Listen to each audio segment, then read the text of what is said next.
Come Come close. close. Have you ever heard the word fleet management and wonder what it meant? Well, we'll be discussing that today. Welcome to our first episode of Side Talk with Best Practices Limited. My name is Queenette, and And you're with me. Okay. my name is Idunu Oluwa. All right. So today we'll be discussing on fleet management. Recently I asked someone, "Do you know what fleet mean?" You know what she said? What? She said it means infanticide. But seriously, fleet is simply a group of vehicle that is being managed by a company. So what I'm trying to say is just the number of vehicle that is used in operations in a business. That is just what fleet means. So now management to fleet means what? Managing what? The group Fleet. of your vehicles. So basically today we'll be talking about the negligence that we have in fleet management, especially in Nigeria here. That you every Nigeria, my day country. every day we hear the news of how one truck fell, of how one tanker fell. All this I believe can be managed. So we'll be discussing that today, basically, the negligence in fleet management in Nigeria today. So now I'll be reading some statistics related to fleet management from 2024. In 2024, the FRSC Benue Sector Command reported that 411 Nigerians Oh died my. while scooping fuel from a falling tanker, Continue. accounting for 7.6% of all road traffic deaths that year. That means that single event Hmm. took up to 7.6% in the entirety of traffic accidents Wow. that year. As Wow. I've actually seen a tanker fall and like people actually go there to like scoop fuel. And the Imagine. thing that is going through my mind is that a tanker fell Hmm. with petrol. Me, I'm scared for explosion. No, Nigerians, we are not But scared like of people that. are scooping fuel, You like think it's easy? Do you know how much fuel is? that was a day. But like it's crazy, Sha. That's actually very sad. Hmm. On the Lambata Bida Road alone, no fewer than 80 lives were lost between October 2024 and August 2025, with residents confirming that most of the crashes involved heavy duty vehicles carrying mixed loads of people and animals. That's Imagine. another rebuke.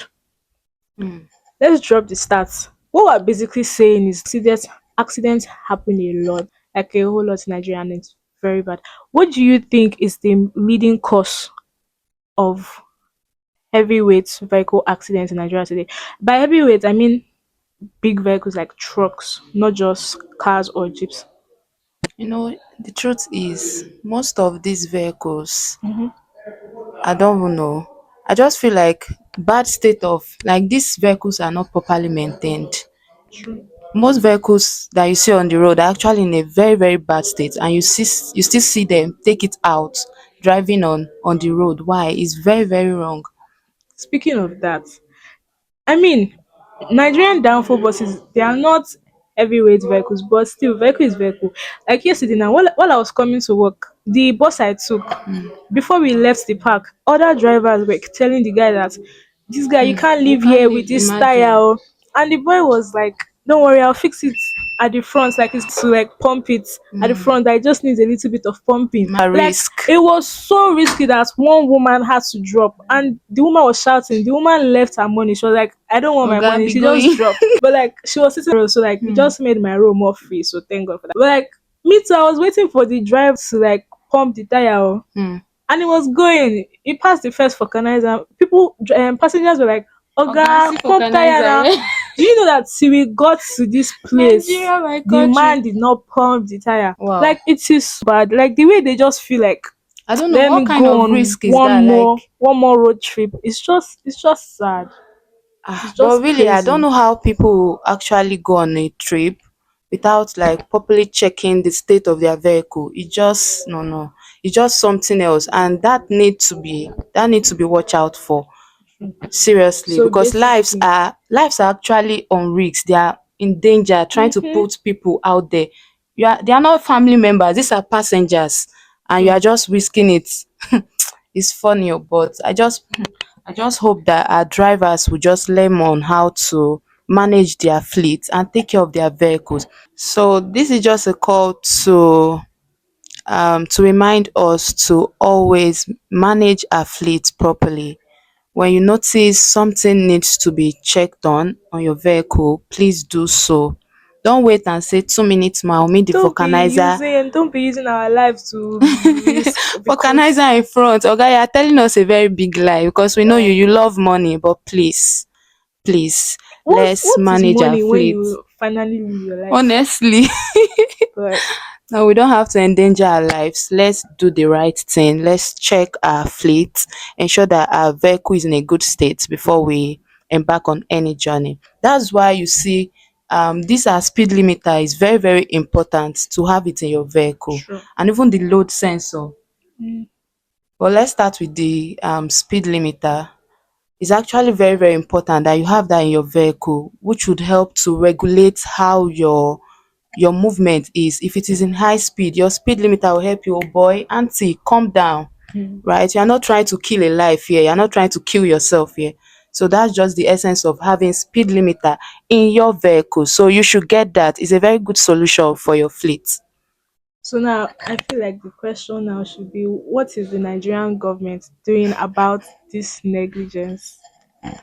Like something should be done. And I don't know where I heard from. I think it was from our MD Okay. where it was telling us of how FRC came to be, that they were recording lots of accidents in Oyo Hmm. State, and then Wale Soyinka, is it Wale Soyinka? I think Oh, so. I think I'll fact check. But like somebody came up and then went to meet the Oyo State government that something should be done. Like lives are being lost every day, and then they came about to like form the Oyo okay. State Road Safety Corp or something like that, Oops, okay. and then it now spread to like the Federal Road Safety Corp. I feel Hmm. like we should do something now because it's becoming crazy. Like last week, I was having a talk with my auntie, and then she was really complaining to me on how a lot of trucks have been causing accidents, and I Accidents. feel like while trucks are on the road, they bully The small, smaller small vehicles, right? because it's so you know that you love your life, even Mm-hmm. if you don't want You this have guy to to, enter, you yeah, just you have just to have like to stay one to side. stay, and like it's not good, like it's terrible. Superman. So I feel like something should actually be done. Mm. But anyways, moving on. So now, before we zoom off, let's talk about some of the best practices for our drivers on the highway. So number one is pre-trip inspection.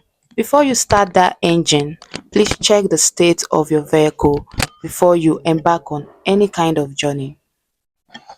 Okay, You have another to best be, practice behavior yeah. should be um drivers should manage fatigue, in the sense that as a driver, when you see that things are not feeling all right or your You're eyes getting are tired. becoming heavy, don't say I You can do can this. push it. Like, Don't bro, so like once you see that you are becoming tired or you are feeling phone, just park your truck, and sleep. rest, Rest. or take a Turn on the break. AC. Like Take a break. you will get there eventually. Of Don't come course. and risk your life and our lives because you want to get somewhere on time. So I feel like yes, drivers managing fatigue properly is another best Yeah, practice. that's interesting. And then Mm. another one is never press your phone while driving. You should stop that. It's a very, very, very bad habit. You need to stop pressing your phone while driving. When you see that you need to take a very, very important call, always stop by, look for somewhere safe to park, You can and always then call the person back. yes, you can always call back. Yes, you can always do that. In fact, we have missed talk that you can install in your True. That's one vehicle. of our solutions. Yes, you can always install it in your vehicle to pick call without you having to press any button to pick a call. Okay, so another one would be safe following distance. This is the minimum distance that should be between two vehicles, basically. The minimum distance between two vehicles. That's the general rule is 10 feet between your vehicle and the next vehicle. There And should be at then, least 10 feet between them. So when we follow rules like this, it's reducing, like even if it's by 1%, hmm, over time 1% is going to be like in yeah, a year that's 365% basically. correct. So like these little things really matter. Like I'm sure Hmm. most times we're like, these things don't matter, but they really do They matter. really do. Yeah.